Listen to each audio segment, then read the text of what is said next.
world around us is not just bright colors and happy faces. Sometimes it feels like a dark thriller, where behind every door lie the most incredible and terrifying stories. Have you ever wondered why people do things that seem completely insane to us? Why does someone turn into a maniac, while others lead double lives hiding horrifying secrets? Today, we'll uncover the secrets of this unsettling world, exploring the dark side of human nature and the stories that send shivers down your spine. It's going to be fascinating, but let me warn you, if you're faint-hearted, it's better to close this video now. But if you're ready to stay, buckle up. Things are about to get creepy, yet incredibly intriguing.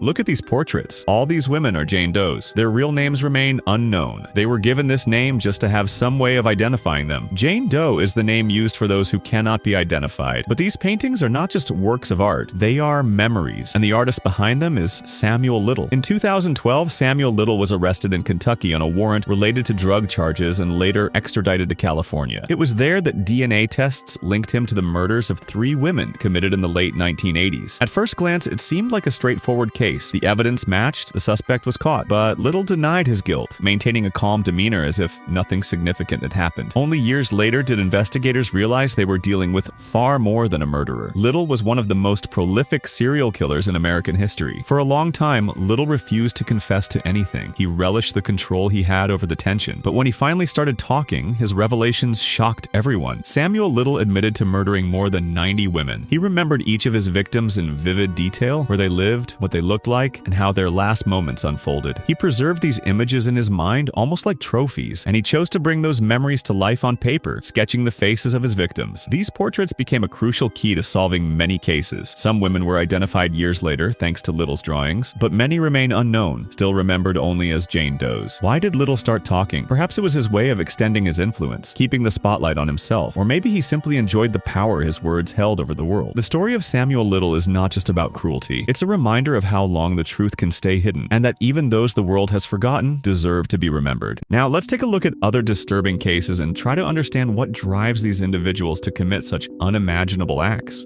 One of the most infamous cases is that of a man who claimed that voices in his head ordered him to kill. Imagine, you're sitting at home, having dinner, while in someone else's mind at that very moment, a voice says, "You must do this." It's hard to fathom that there are people for whom such words are not just fiction. But what if I told you that maniacs are often not only mentally unstable, but also possess what seems to be a supernatural charm? There are even more disturbing cases where criminals follow not just their instincts, but twisted logic. For example, one man who was long regarded as a model citizen decided to collect human bones, but not just to satisfy his obsession. He literally crafted furniture and decorations from these bones: chairs, tables, lampshades, and one of the most shocking discoveries, a blood-stained chair in his apartment where he would often sit, contemplating his creative projects. It sounds like a plot for the Texas Chainsaw Massacre, but this is a real story, and there are many like it. And here's another truly terrifying thought. Psychopaths don't always look like monsters. They could be your neighbors. For example, one of the most notorious serial killers in America, John Wayne Gacy, worked as a clown at children's parties for a long time. Imagine sitting in a hall, seeing this man with a wide smile and a bright costume, and not suspecting that behind this persona hides a real monster capable of horrific crimes. Strangely enough, such cases give us serious food for thought. Why do they do it? Why do their actions seem so absurd, yet at the same time so calculated? These aren't just random acts of violence. This is a conscious choice that confirms there are people in the world whose perception of reality is so distorted that for them, murder and violence are just ways to feel in control of their lives. These individuals may be driven by a distorted sense of control and power, which makes them particularly dangerous. Not all maniacs act out of pure malice. Some of them would make great actors in a dramedy, as their ability to manipulate people and convince them of their innocence often allows them to evade capture for a long time. Now let's talk a bit about the motivations behind serial killers. We all wonder, what could drive someone to commit such horrific crimes? Why do they do it? Many psychologists believe that deep psychological trauma is at the root of their behavior. For example, take the case of Edmund Kemper, known as the Killer from California. This man, standing nearly 2 meters tall, was humiliated by his mother from a young age. She would lock him in the basement to keep him from harming his sisters. Ultimately, the maternal figure became the object of his hatred and, as he himself claimed, the driving force behind his actions. Kemper killed his his mother and then used her head as a target for darts. Shocking, right? Of course. But these stories show how deeply childhood trauma can distort a person's psyche. Other maniacs experience feelings of total isolation and inadequacy. For example, Jeffrey Dahmer, also known as the Milwaukee Cannibal, confessed that he began killing in order to keep people close to him forever. His victims became literal parts of his home. He kept parts of their bodies as souvenirs to ward off loneliness. This speaks to a deep emotional void that he tried to fill in the most twisted of ways. There are also those who act for power and control. Take Ted Bundy, for example. He knew how to win people's trust with his charisma, which allowed him to lure victims without using violence. He even enrolled in law school to study the justice system and use it against those trying to stop him. His motive was simple: domination over others. For him, murders were a way to prove his superiority. But sometimes the motives of killers are so irrational that they seem absurd. Richard Chase, known as the Vampire of Sacramento, believed that his blood was evaporating, and he killed people to drink their blood and replenish his supply. This is an example of how deeply mental illness can influence one's perception of reality. Interestingly, maniacs almost always lack empathy. The pain and suffering of others mean nothing to them. In psychology, this condition is called psychopathy. Psychopathy isn't just the absence of emotions, it's the inability to perceive others as living beings with feelings. This is why it's so easy for them to cause harm without feeling guilty. And the scariest thing is that these people can be anyone: a neighbor, a colleague, or even a teacher. The same John Wayne Gacy, whom we've already discussed, worked for many years in a construction company and spent time at charity events. No one ever suspected that under his floor in his house were the bodies of 29 people. So why do they do it? Because for them, violence becomes a way to cope with their inner demons, fill the emptiness, or establish control over the chaos in their lives. This doesn't justify their actions, but it helps us understand how important it is to recognize the signs of mental disorders and offer help to those in need. After all, sometimes a tragedy can be prevented if a hand is extended in time. No matter how hard we try to understand what drives serial killers, one of the most puzzling aspects of their behavior is their craving for attention. Psychopaths make up about 1% of the population, and their defining traits are a lack of empathy combined with an intense desire to be noticed and recognized. Many of them are not just criminals, but individuals who genuinely yearn to be in the spotlight. Their thirst for fame and notoriety often becomes a driving force behind their actions. It may sound surprising, but they often behave as if their entire life is a performance. They manipulate those around them, hide their true nature, and do everything they can to become the subject of public fascination. Outwardly, they may appear charming, well-mannered, and even seemingly normal, but beneath the surface lies something far more sinister. Unlike most criminals, they don't just commit atrocities, they strive to become infamous, to have their names forever associated with fear and horror. One of the most striking examples of this is David Berkowitz, better known as the Son of Sam. In the 1970s, he carried out a series of murders in New York City and claimed that his dog, in which he described as having supernatural powers, commanded him to kill. This bizarre statement captured public attention and even led to the creation of the Son of Sam law. This law was designed to prevent criminals from profiting off their crimes and marked a significant shift in how the rights of offenders and victims were managed in the United States. Berkowitz didn't just commit murders, he became the centerpiece of a massive media spectacle where his killer dog narrative became a tool for his manipulations and his quest for recognition. This chilling reality forces us to ask, just how far can a psychopath go in their pursuit of attention? The 1960s through the 1980s marked an era when serial killers transformed into true media personalities. The peak of criminal activity from individuals like Ted Bundy, John Wayne Gacy, and Gary Ridgway was no coincidence. These men understood the power of the media and used it to solidify themselves as iconic figures. Unlike most criminals, serial killers didn't just commit murders, they sought cult status. They knew their crimes would make them infamous, and the desire to be noticed became the driving force behind their horrific actions. This period in criminal history was a time when killers became more than just monsters. They became figures of public fascination. They weren't merely satisfying their thirst for power and control. They were leveraging the attention they attracted to amplify that very power. These criminals didn't just act, they performed, playing the lead role in a grand theatrical production where the spotlight belonged solely to them. But why then, and not now? The answer lies in technology. Decades ago, law enforcement lacked the advanced tools we take for granted today. DNA testing, surveillance cameras, and vast digital databases that connect crimes across states and countries. Many of these killers thrived because they exploited the gaps in the system, staying one step ahead of the authorities. Today, the same crimes that once went unsolved for years are often cracked in a matter of days, if not hours. Still, the legacy of these infamous figures lingers. Their stories continue to captivate audiences in documentaries, books, and movies, leaving us to question, why do we remain so drawn to them? Perhaps it's because they represent our worst fears. The idea that evil can wear a charming smile, live next door, or even shake your hand. In the end, the goal golden age of serial killers may have passed, but the fascination with their dark psychology remains a chilling reminder of how much we have yet to understand about the human mind. So now you understand what lies behind the actions of serial killers and psychopaths. It's not just madness, it's the result of complex interactions between biological, psychological, and social factors. Understanding these mechanisms is crucial to recognizing warning signs and preventing potential tragedies. However, no matter how much we try to analyze, some aspects of the psyche of such individuals will still remain a mystery to us. And while we may attempt to unravel these secrets, it's important to remember that in most cases, our attention and ability to notice the signals in